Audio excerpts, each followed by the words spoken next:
Antara salah satu benda yang saya rasa sangat famous adalah Atkins diet, which is diet yang tertumpu kepada no karbo. Kemudian kita ada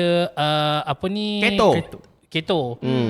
Kemudian kita ada yang puasa tu IF, intermittent fasting. Kalau water fasting, OMAD. Tapi saya baca juga ada penulisan-penulisan daripada nutritionist dengan dietitian yang tidak menggalakkan, lebih kepada suku-suku separuh. Antara argumentnya adalah fat loss, bukan fat loss, lebih kepada tertumpu pada muscle loss dan sebagainya. Tapi kalaulah benda tu menjadi dan berjaya, maksudnya berjaya mengurangkan berat badan, apa isu yang sebenarnya akan mendatang? Yang pertama, kalau tengok daripada pernyataan tadi tu, dia buka dengan pelbagai jenis diet kan. Betul. So actually where is this coming from? Sebab setiap individu tu dia ada keperluan masing-masing. So contohnya status kesihatan semasa. Sebab tu kalau macam ikut yang kitab yang selalu dietitian dengan nutritionist gunakan, bila kita bagi advice ataupun consultation, kita akan pakai satu clinical practice guideline untuk obesity management. Yang ini termasuk jugalah penggunaan kepada MO dan sebagainya. Satu lagi contohnya adalah piramid makanan Malaysia lah. So piramid makanan Malaysia ni bawah panduan diet Malaysia. Kalau perasan untuk 2023 sebenarnya kita agak tersasar sebab panduan diet Malaysia ni dia bukan untuk populasi yang sihat saja, tapi untuk vegetarian ada, untuk orang tua ada, untuk mamis ada, untuk kanak-kanak ada. Tapi macam mana diet yang banyak-banyak ni dari mana? So biasanya diet yang banyak-banyak ni bila kita buat banyak research, banyak jurnal articles dikeluarkan, dan diet-diet tertentu ni dia sebenarnya kalau kita tengok kajian, dia punya populasi yang join the kajian tu bukannya orang yang sihat semata-mata. Kalau sihat semata-mata pun sekalipun dia ada macam dia punya gaya hidup yang berbeza dan sebagainya.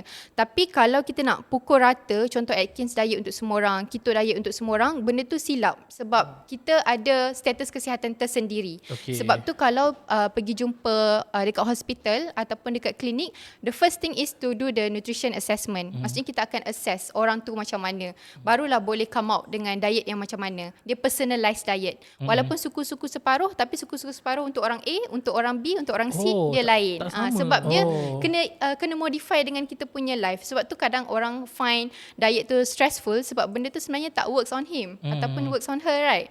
And then kalau kita macam follow buta-buta Atkins diet, keto diet dan sebagainya, benda tu kadang ada juga yang terjerumus kepada status kesihatan. Contohnya dia bila dia buat diet 3 hari, dia punya darah rendah ataupun dia rasa macam cepat letih, cepat dahaga dan sebagainya kan. Sebab itu dia tak sesuai dengan dia punya status kesihatan lah. So sebab tu bila kita umumkan ada piramid makanan 2020 ni, sebab kita ada 2 piramid sebelum ni, 2010 dengan 2020. Kalau perasan yang dekat buku teks waktu sekolah rendah tu, yang tu yang lama lah, itu yang bawah dia adalah karbohidrat. So sekarang ni bawah dia buah-buahan dengan sayur-sayuran. Sebab rakyat Malaysia dia sangat akur lah makan paling banyak nasi kan. So kita kena ubah suai. So sekarang ni bawah adalah buah-buahan dan sayur-sayuran. So kita utamakan yang tu sebagai general tu sebab yang tu yang paling safest dan paling easiest untuk sustain for everyone. So macam mana contoh kalau katakan saya pergi ke klinik kesihatan dan jumpa dietitian, boleh tak cerita macam mana sebagai nutritionist assess benda tu dan apa yang dia buat?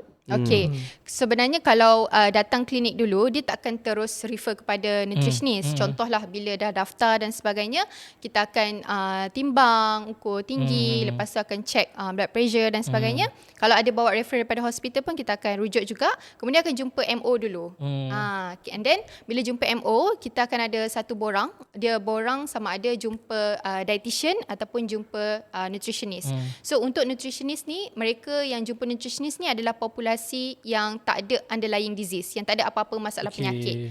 Even kalau ada family history ataupun ada pre-diabetic sekalipun, kita cakna, kita akan letakkan dia perlu untuk ulasan kepada dietitian juga kalau dia ada masalah underlying disease.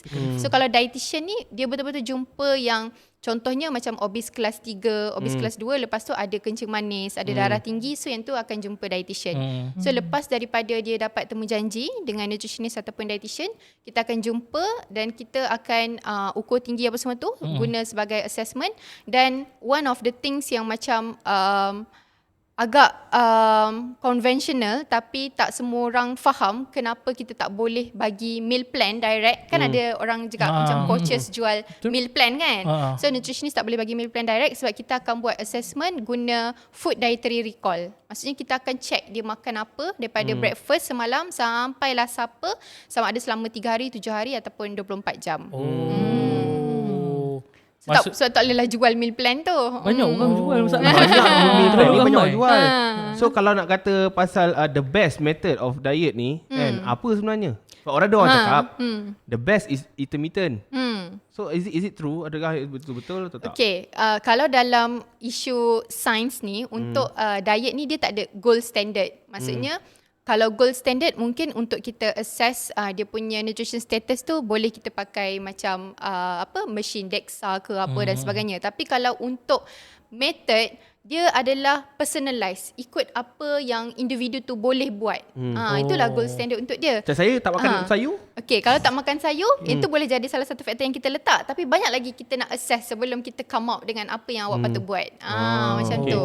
So dia tak ada simply macam kalau kita buat group kan, group intervention. Walaupun kita buat group intervention, ada benda yang kita boleh serasikan semua orang pukul rata, tapi ada benda yang kita kena one to one. Sama juga macam PT kan.